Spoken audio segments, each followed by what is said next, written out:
हाय दोस्तों, कैसे हैं आप लोग। मैं गौतम सिन्हा आपका एसपीएस क्लासेस में स्वागत करता हूँ। 2020 में आए हुए एसएससी सीजीएल के क्वेश्चन का हम प्रैक्टिस कर रहे थे, जिसमें पार्ट 4 तक हो चुका है। ये पार्ट 5 है।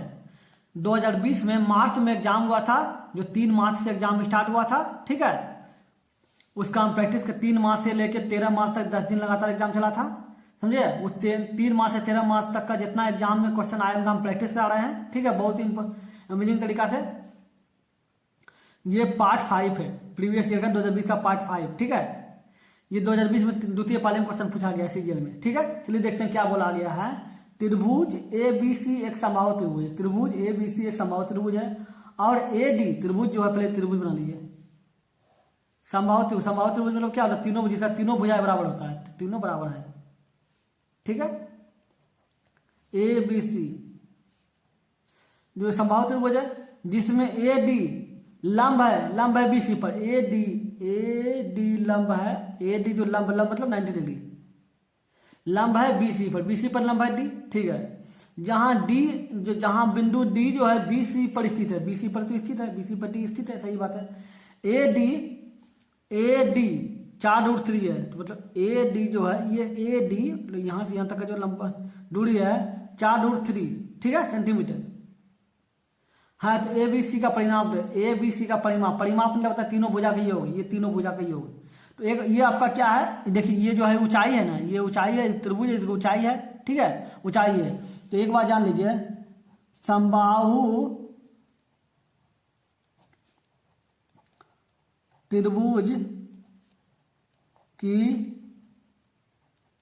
ऊंचाई क्या होता है, ऊंचाई होता है √3/2। ठीक है, √3/2 आपका ऊंचाई होता है। तो एक बात जान लीजिए, आपका ऊंचाई के स्थान पे क्या दिया हुआ है, 10 4√3 दिया हुआ है। और ऊंचाई होता है क्या है, √3/2 और गुना भुजा। ऊंचाई होता है √3/2 गुना भुजा। एक बात जान लीजिए, √3 उड़ गया। एक बात जान लीजिए, 2/4 और 4/8 है, तो बराबर में रहे तो 2 दूनी 4 ऊपर ऊपर कर सकता है, नीचे नीचे कर सकता है, 4 दूनी 8। तो ऊपर ऊपर बराबर में रहे तो ऊपर ऊपर कर सकता है, √3 कट गया, लेकिन गुना में नहीं कर सकता। जैसे आप दे दिए, ऐसे दे देंगे 4/8, तो गुना में नहीं कर सकते, ऐसे 2 दूनी 4। ठीक है, गुना में आपको तिरछा तिरछा कटेगा, या ऐसे कटेगा, या ऊपर नीचे कटेगा। ठीक है, लेकिन बराबर में ऊपर ऊपर नीचे नीचे कर सकता है। तो इसी तरह काट दिए √3। अब गुना कीजिए, क्रॉस मल्टीप्लीकेशन से। ये देखिए, एक बचा, कट गया तो एक बचा, गुना भुजा, तो भुजा हो गया, भुजा गुना एक बराबर भुजा ही होगा, बराबर 4 × 2 8 हो गया। तो भुजा बराबर 8 हो गया। अब बोला परिमाप निकालने, तो परिमाप क्या होता है, परिमाप होता है 3 गुना भुजा। किसी भी त्रिभुज की जो भुजा, तो परिमाप होता है 3 गुना भुजा, क्योंकि 3 भुजा होता है, 3 गुना भुजा, भुजा क्या है 8 है, तो 8 या 24, तो 24 सेंटीमीटर हो जाएगा। तो भुजा का परिमाप क्या होगा, 24 सेंटीमीटर। समझ गए। चलिए देखते हैं क्वेश्चन नंबर 2। क्वेश्चन नंबर 2 क्या बोला गया, समान धारिता क्षमता की 2 बोतलें संतरे के रस से क्रमशः 35% और 33.3% भरी है। मतलब 2 जो बोतल है वो संतरा के रस से भरा हुआ है।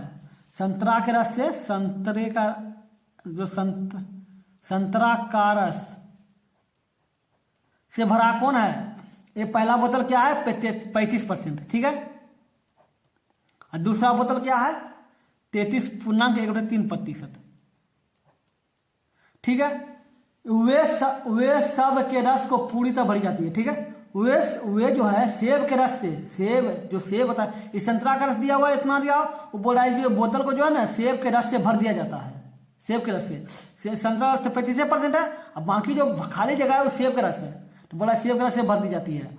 और दोनों बोतलों की सामग्री एक दूसरे से खाली, दोनों बोतलों की सामग्री एक दूसरे बर्तन में खाली, जो भर गया दोनों मिलके, संतरा का रस और सेब का रस अगर मिलके जो भर गया उसको किसी और बर्तन में खाली कर दिया गया है। ठीक है, तो बोला कि मिश्रण में सेब के रस का प्रतिशत ज्ञात करें। तो जो मिश्रण आया उसमें सेब का रस कितना % है वो पूछ रहा है। ठीक है, एक बार जान लीजिए, जब पहला बोतल में सेब संतरा 35 है, तो सेब क्या होगा 65 होगा, क्योंकि दोनों मिला के पूरा भर गया बोतल, मतलब 100% हो गया, तो 100 हो गया।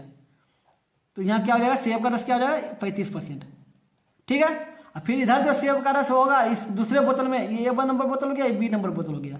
दूसरे बोतल में सेब क्या होगा, 33.1/3 है, दूसरा होगा 66.2/3, क्योंकि दोनों को जोड़िएगा तो 100 पूरेगा। ठीक है, 100 मतलब एक संख्या, एक बोतल हो गया, ये दूसरा बोतल हो गया। तो जा समझ गए कि ए जो है में संतरा का रस 35% है, बी में 33.3%, और जो सेब है वो 65% है, और दूसरा बोतल में सेब क्या है 66.3%। ठीक है, अच्छा बात है। अब जोड़िए तो सेब का संख्या कितना है, कितना प्रतिशत है बताए, 65 है, 65 मतलब प्रतिशत मतलब 100, नीचे 100 लिख दीजिए। अच्छा 66.2/3, 66 गुना 198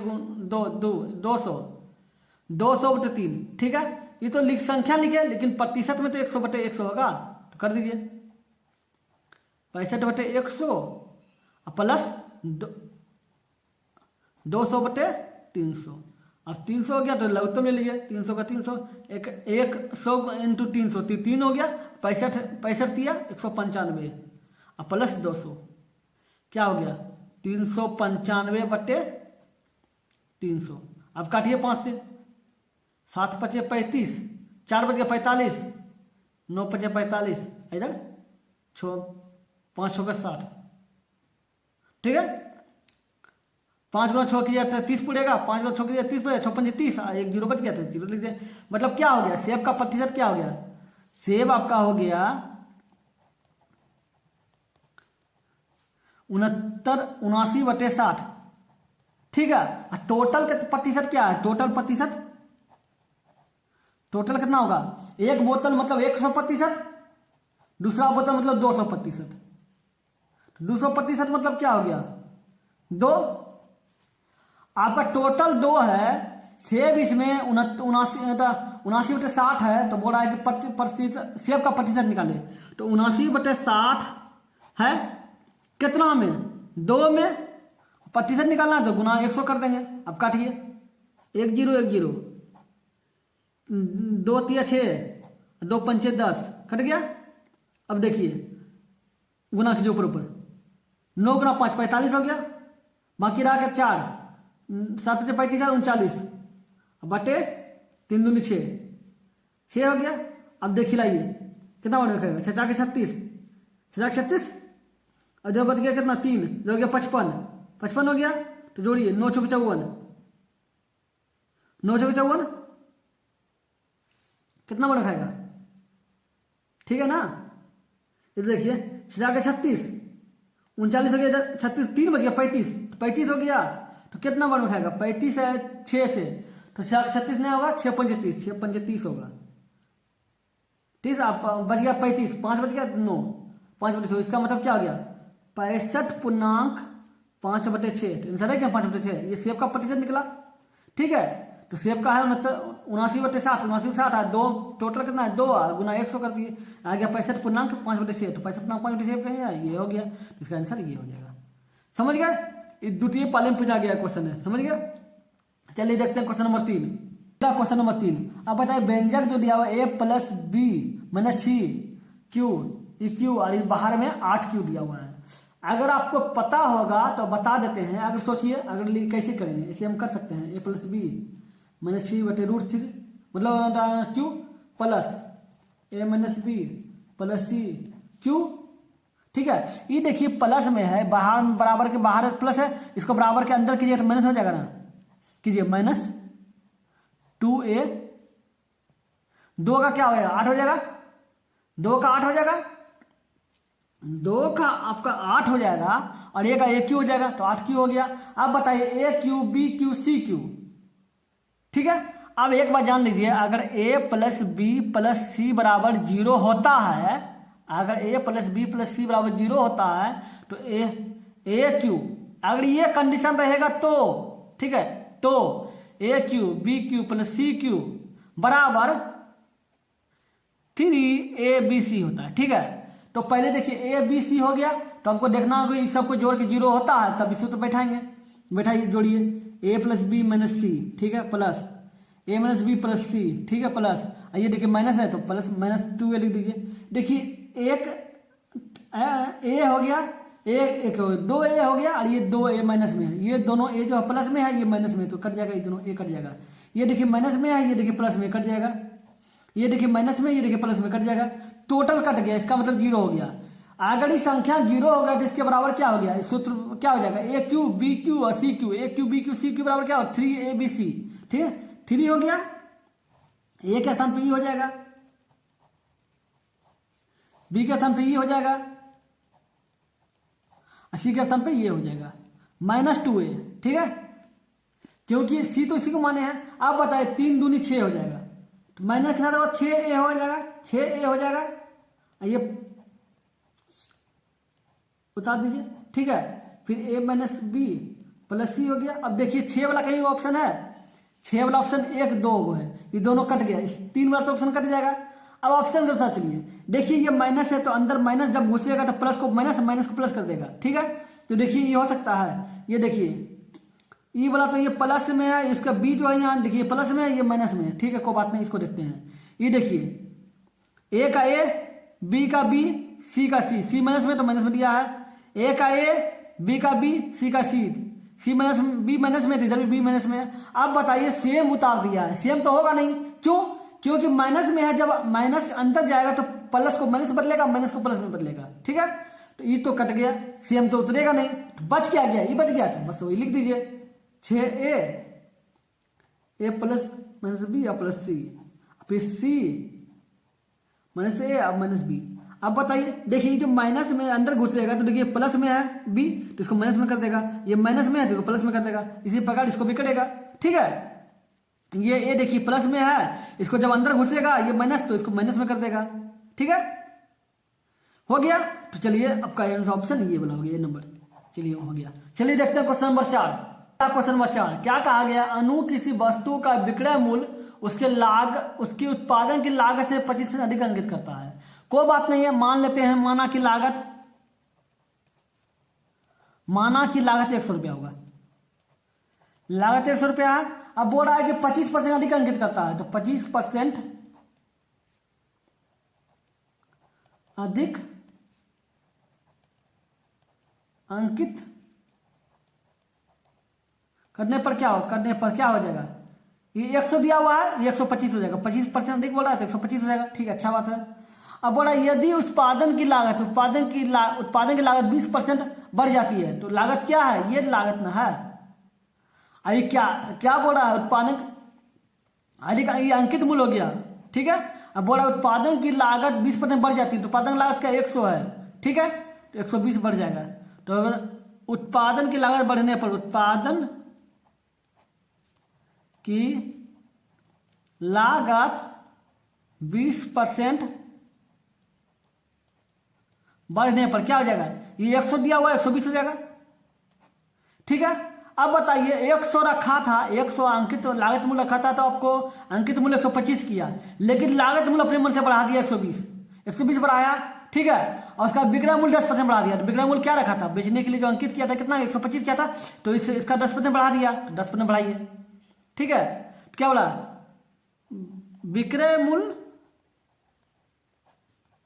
10% बढ़ाने पर अंकित मूल्य, अब बोलिएगा सर ये अंकित मूल्य दे रहे हैं, यहाँ विक्रय मूल्य बता रहे हैं। कोई भी चीज बेचा जाता है तो अंकित मूल्य पर बेचा जाता है। कहीं आप कोई सामान खरीदने जाते हैं तो देखते हैं किसी, अगर कोई कॉलेट खरीदने जा रहे हैं तो कॉलेट पे अगर 10 रुपये लिखा तो 10 रुपये लेता है, वो 10 रुपये में आता तो नहीं है, 9 रुपये में आता होगा या 8 रुपये में आता होगा, लेकिन जो कीमत लिखा हुआ रहता है उसी को अंकित मूल्य कहा जाता है, उसी पे विक्रय मूल्य होता है, उसी को मूल्य को देख के आप पैसा खरीदते हैं वो चीज़, तो उसी को विक्रय मूल्य होता है। तो 125, तो विक्रय मूल्य 10% बढ़ने पर क्या हो जाएगा, 125 रुपये अंकित मूल्य 10% बढ़ा दिए 110 हो जाएगा, अब बटे 100। जो उसका खरीदा है, मान लीजिए 10 रुपये में बेच रहा है, लेकिन खरीदा जो है उसी को लागत मूल्य बोलता है, ठीक है।